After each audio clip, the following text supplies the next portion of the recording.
عليكم ورحمه الله وبركاته. النهارده هنتغدى، هنعمل كفته على نفس طريقه المطاعم والمحلات، كانك جايباها بالظبط من عند اللي هو كبابجي او الحاجات دي، وهيطلع طعمها روعه. يلا بينا حبايبي نشوف هنعملها ازاي. دلوقتي انا عندي كيلو لحمه مفرومه، بصلايه متوسطه لان ولادي ما بيحبوش البصل، ما بيحبوش فيها البصل كتير، واحنا المفروض على كيلو اللحمه دي نحط اقل حاجه ربع بصل. دلوقتي انا عندي عندي هنا جوز الطيب مطحونه، بهارات لحمه مطحونه، فلفل اسمر، ملح، كزبره ناشفه، ودي معلقه نشا ومعلقه صغيره فيجيتار. يلا بينا. دلوقتي انا هنزل بالبهارات بتاعتي على اللحمه اهيت زي ما انتم شايفين كده اهيت، ومعلقه النشا، وهقول لكم ليه النشا ومعلقه الفيجيتار. لو ما عندكيش فيجيتار حطي معلقه دقيق عشان تمسك الكفته بتاعتنا وتخليها كويس. احنا دلوقتي هنقلبها جامد مع بعض، التوابل كلها مع بعض كده. دلوقتي انا لقيت طبعا طبق صغير فغيرته، انا قلبتهم مع بعض بسيط، فهاجي بقى اجي بالمبشره ابشر البصلايه بتاعتي.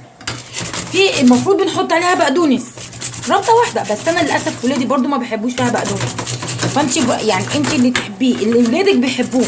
احنا دلوقتي لما بنعمل اكل بنعمل عشانهم هم، فاحنا بنحاول على قد ما نقدر نشوف هم بيحبوا ايه ونعمله.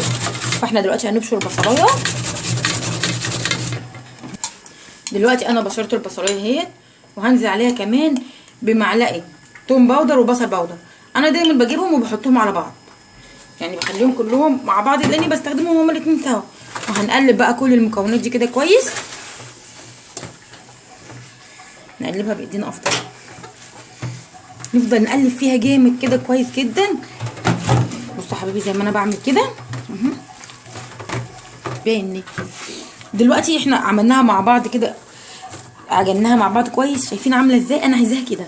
دلوقتي ليه بنحط فيجيتار او مثلا معلقه دقيق او النشا خليها لما تيجي تعمليها تطلع جميله، طعمها حلو وتفضل حجمها زي ما هو، زي بتاعه اللي احنا بنشتريها من بره.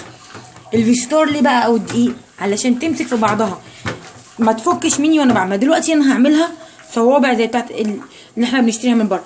مش عارفه تعمليها كده بايدك، جيبي الخله اللي احنا بنجيبها الكبيره دي اللي بنعمل بيها الكباب الشيش طاووق ده والحاجات دي، واعملها. بصوا انا عايزاها حجمها ازاي، وعندي صينيه اهيت هرصها فيها. انا عايزه الحجم ده، حجم الصباع يبقى كده اهو. وعامله حته مش عارفه، لقيتي نفسك برضو مش عارفه تعمليها، اعمل ايه؟ اجيب قلم جاف او قلم رصاص وامسحه كويس، او مثلا لو اطلع منه القلم الجاف ده الانبوبه اللي احنا بنكتب بيها، واغسله والف عليه او ادهنه دهنه زيت بسيطه، واعمل ايه؟ والفها عليه واجي اشدها تطلع معايا بسهوله، وارصها برده في الصينيه كده. هتديني نفس الفكره اللي انا بقول عليها. بصي لازم نتعلم، ما نوقفش حالنا، لازم نحاول كده نشوف هنعمل ايه، ونحاول نشوف ولادنا بيحبوا ونعمله لهم. احنا بنعمل كل ده عشانهم هم. ويا ريت يا حبايبي ما تنسونوش في التعليقات والكومنت وتشتركوا في القناه بتاعتي.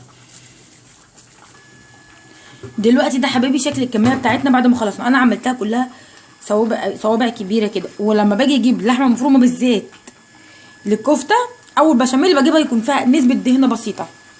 يلا بينا. انا بقى هعملها فين دلوقتي؟ انا هسويها على البوتاجاز من فوق، مش في الفرن.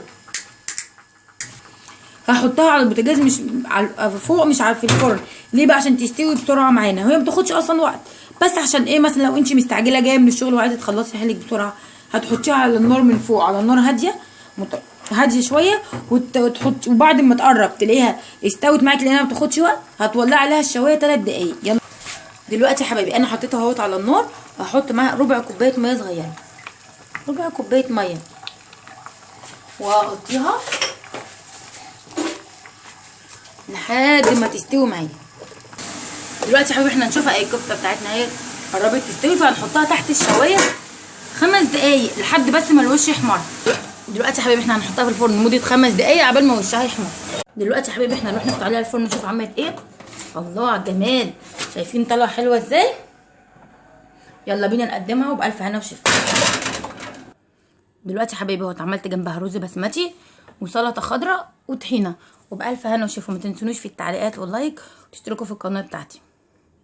مع السلامه.